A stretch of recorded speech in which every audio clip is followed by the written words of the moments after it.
พื่อเป็นกำลังใจให้ยี่ในเด้อฮัลโหลสบายดีวันนี้มากินกับยี่สาวลาวนี่เขามากินตำกุ้งสดใส่ตำมะคุ้งใส่กุ้งสดเพราะงานน้ำลายเตะอีกละเมื่อกี้อาหารจะมาตำแล้วเบาไหลเจ็บคอมากินเลยนี่ทะเลเอาสลัดมาเลยนะเผ็ดใส่มะเขือซาวหน่วยนี่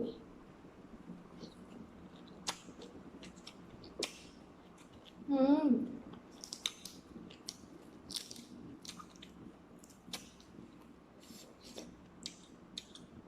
เผ็ดเลยจ้า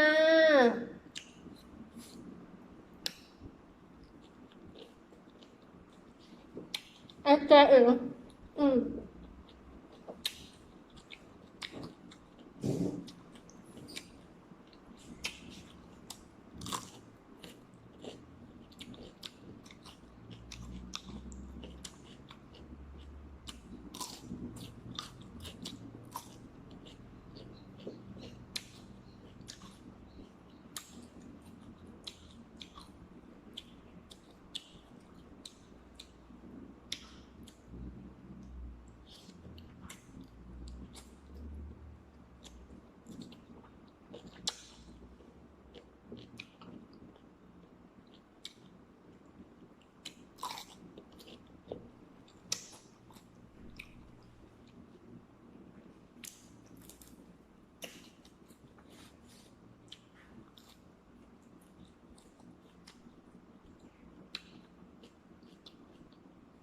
อืม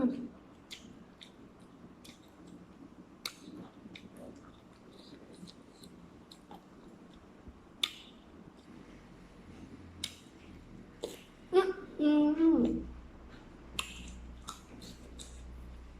หอมปอมเตรียมพักหลายช่วงที่ได้ตัดเป็นแห้ว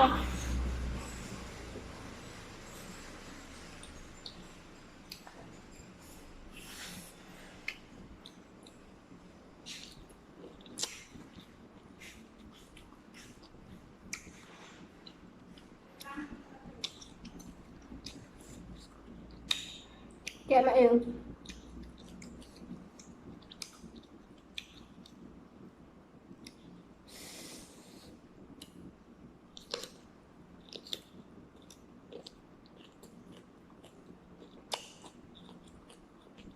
หอมเต๋อเลยกุ้ง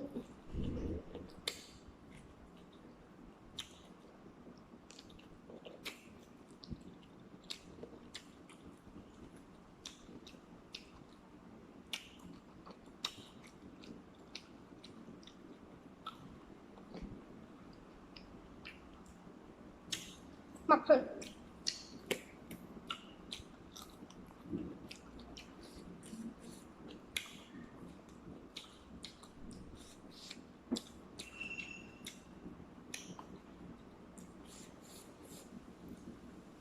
อำคือคีบบ่ได้ว่ะ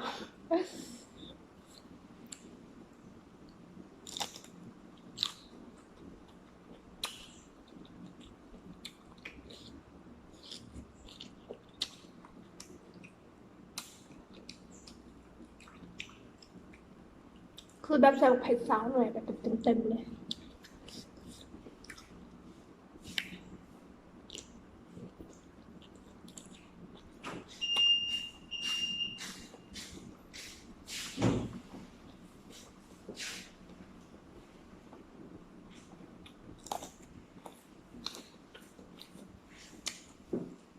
มาฟูมาเด้อ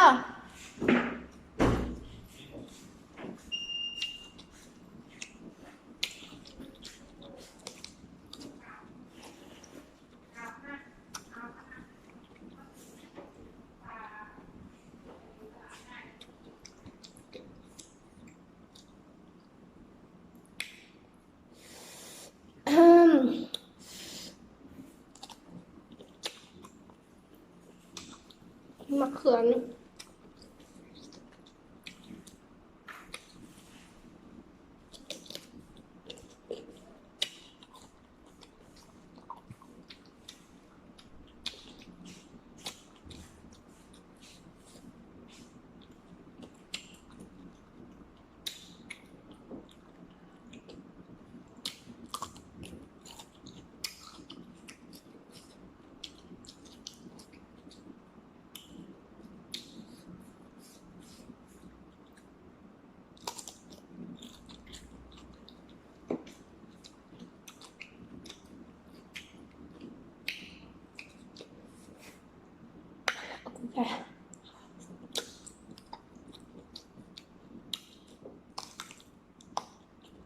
มาละจ้า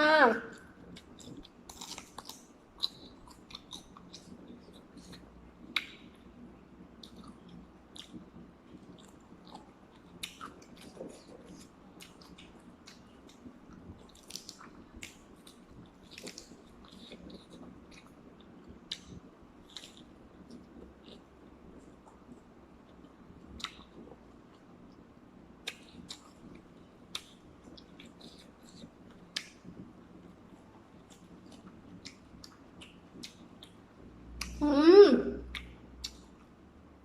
เผ็ดๆเลยทุกคน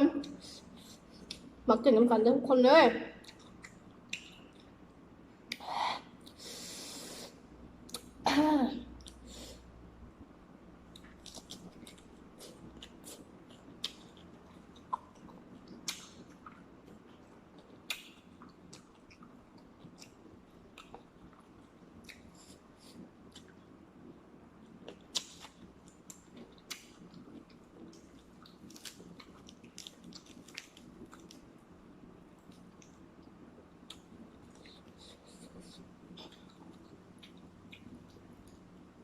กินไปทุกผัก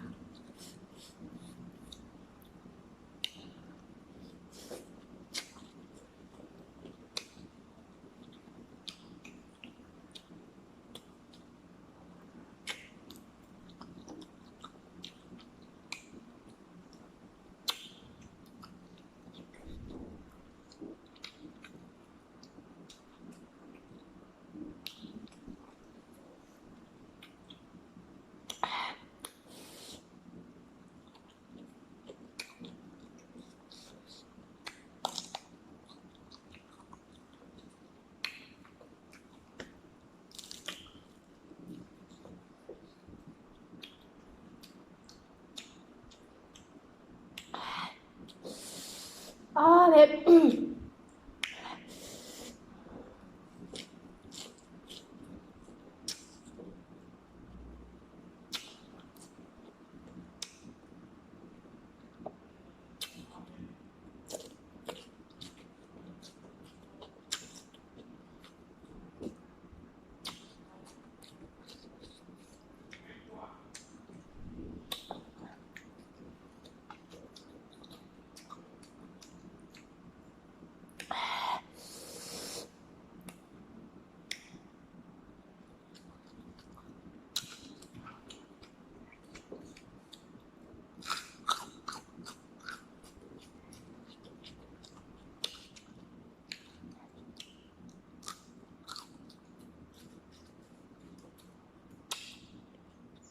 หน้าน้ำแดง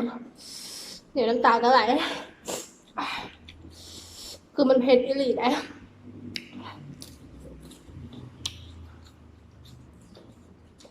อืม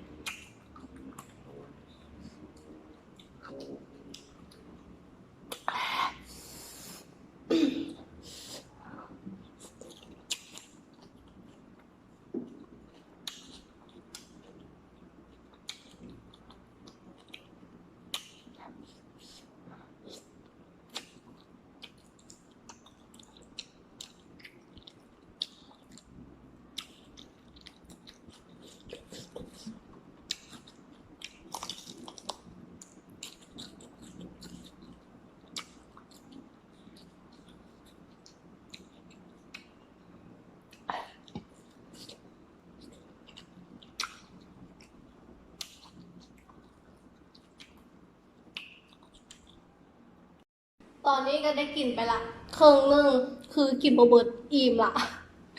กินโบได้หลาย อันนี้ก็ที่ค่อยๆพยายามกินไปเท่านั้นหน่อยเพราะว่าตอนนี้มันเผ็ดเนาะเบิ่งให้สีหน้า คือเผ็ดอีหลีได้มักเผ็ดซาวหน่วย แล้วการมักเผ็ดซะอีกมันเผ็ดอันนี้มันก็เผ็ดอยู่มันก็ไม่ได้เผ็ดหลายมันก็เผ็ดได้ค่ะไปการมักเผ็ดเสร็จมันก็เผ็ดตืมดูที่ปากฉันค่ะ